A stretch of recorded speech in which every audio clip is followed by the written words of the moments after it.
Welcome to American Dream Vacations. My name is Kendall and I'll be doing your walkthrough for Unit 1833. First we're going to start off with our keys. We have a bunch of keys on here. First you have your Ford engine key. You have two door keys. The round one goes on the left and the larger one goes on the right for your deadbolt. The purple key opens up all the compartments all the way around. You have two silver keys, one labeled 751, which opens up your water compartment, and the other one labeled 507 opens up your TV. Okay, let's move along. First we have storage here. Our TV compartment closes like so and opens. More storage. You have electrical outlets. These electrical outlets only work when you're parked at a campsite or your generator is on. Otherwise, they're dead. Speakers come from the inside. Storage. Right here we have a freshwater fill. There's about a 100-gallon tank over there. What you do is you have a garden hose. You take your garden hose, you stick it in here, and you simply fill it up until it overflows. Once it's done overflowing, you're done. Put your cap back on, use your 751 key, close your door. Here's your freshwater tank. There's a drain on the bottom. Once it's full, you know it's full. You can also check it inside to see what the status is on how full or empty it is. More storage.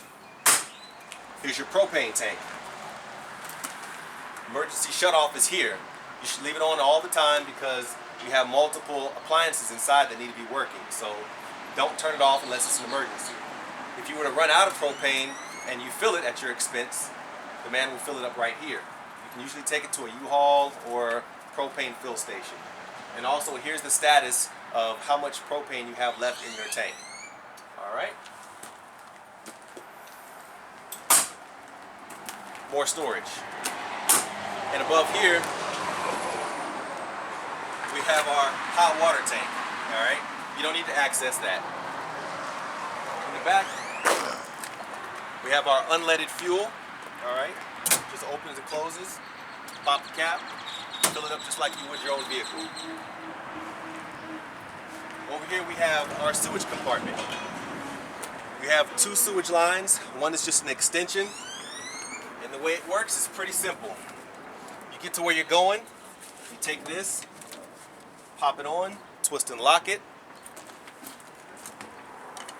You take this piece, wherever it goes into the ground, there's multiple fittings. It slides in or it threads in 3 different places. Put it in the ground. Once it's there, snap that into place. Once it's together, you have 2 lines here. You have a large line, it's your black valve, and you have a smaller line, it's your gray valve. The black is your toilet water. This is the one you want to pull first. You pull the valve, all that toilet water will flush into the septic hole. Once it's all done flushing from this large tank, you close it and you pull your gray. Your gray has your sink and shower water in it. It's got soap and different things that you've been using to clean. So it's going to sanitize this line and get all that toilet water all cleaned out of there. Alright? If you feel like your tank, your toilet tank has too many smells, you can also hook up a garden hose to here.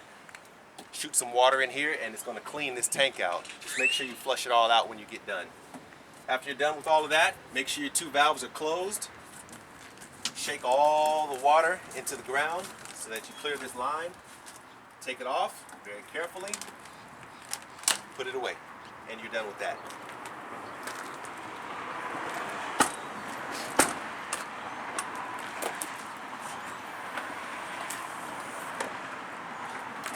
Right here we have our generator. Generator is pretty simple to operate. This is where you check your oil. Here's where your circuit breakers are. And here's your start-stop. There's a start-stop inside, but they build all of these with one in case you need to do outside. Alright? So inside as well as outside, you're going to hold the stop prime button to get it going. Once the red light comes on, the engine's primed. Then you can start it. You hold the start button until the engine is all the way on.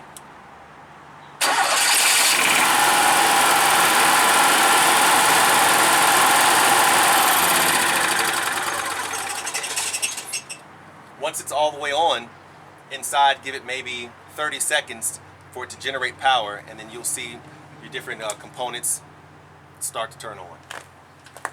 To put the cover back on, you simply slide it into the slot, snap it closed. It's good to go.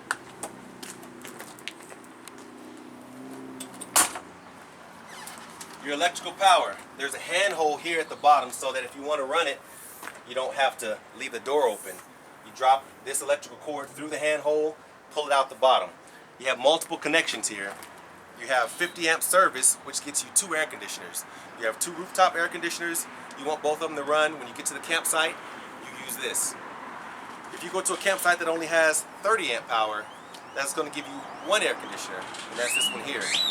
If you want to go to the house, get ready for the night, you want to plug into an extension cord, you use this one here. But you cannot run any air conditioners if you're using an extension cord, because your house probably has a circuit breaker rated at 15, 20 amps, and the air conditioners will definitely trip that. So just be mindful of who's in it. Otherwise, everything else inside will work. Okay? It's the back of your heater right here. You don't need to access that. Then we have water pump. There's a drain down here. Here's an outside shower. Little light. And then you have your more water fixtures. So when you get to the campsite, what you have here, if you can read it, it says water heater here. Alright, so for winterization purposes, you could turn this to bypass. You're not going to do that because we're going to do that for you during wintertime. Otherwise, you're going to keep it in the up position where it says normal up in there. Alright? That's the only thing you need to worry about over here. Just leave it in the normal position. Over here on this side, it says fill valve. You'll leave this in the normal position. If you were to winterize, you would turn it there. You're not going to do that. When you get to the campsite and you use their water, you're going to turn it to city fixtures. If you wanted to fill your tank, you can choose to fill on the other side, or you can fill it here also. And how you would do that is you're going to hook this in. On the other end, you have your water regulator. Make sure the water regulator is on at all times, because city water pressure is too much, too great for the plastic lines that we have in here, and it may break them. So make sure this also comes back. So you go ahead and screw that in. Once you turn the water on at the campsite and you have it in city fixtures, you can run all your water fixtures inside and not use the 100 gallons of stored water that you have on board. Once you leave, take everything off, put your hose away, turn this back to normal. Now as you're commuting, you can use the onboard water. You also have another sewer flusher right here, and another set of tanks for your septic. You can use the same hoses from before, and the operation works exactly the same. You have a gray on the left and a black on the right. Operation is exactly the same.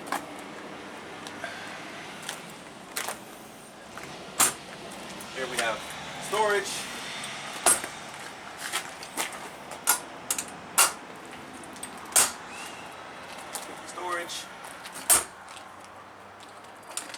Storage, and an inverter.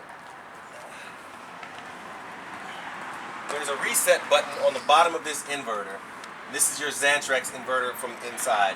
We'll talk about that once we get inside. But here's a reset button. If it needs to be tripped, you just push it, it'll pop, and everything should go back to normal.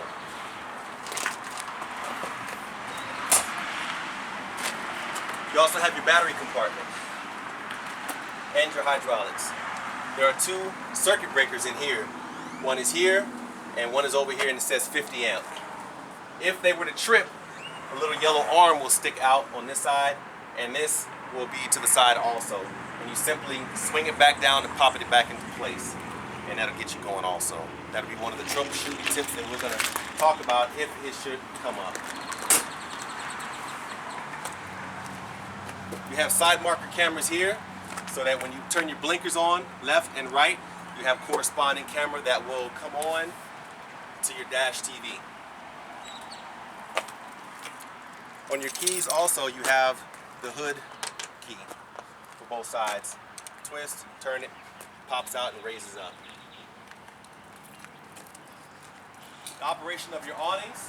is inside, and we'll talk about that once we do our inside orientation.